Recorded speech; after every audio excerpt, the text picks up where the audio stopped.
Hello guys, welcome back. In this video I am going to show you how you can easily message yourself on WhatsApp.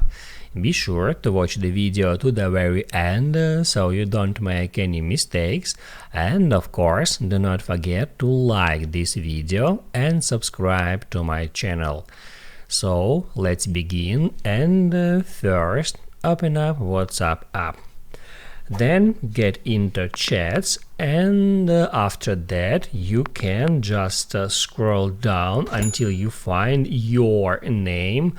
That means that is my conversation, because right here it says you, so you can get into that conversation, and now you can send right here whatever you want: text messages, audio messages, some media files, photos and videos, any stickers. So you can use that conversation as a regular conversation on WhatsApp, but that information keeps visible just for you.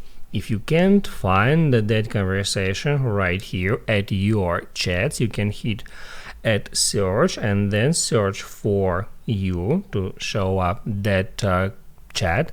And if you can see it even here, it probably means that you should update your WhatsApp to the latest version.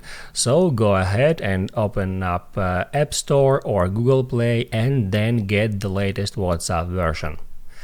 Now you can write down in the comments below if you have any questions about that tutorial, and also I recommend you to check out my WhatsApp tutorials playlist, which you can easily find in the description. Hit the like button if you liked that video, and see you in the next one.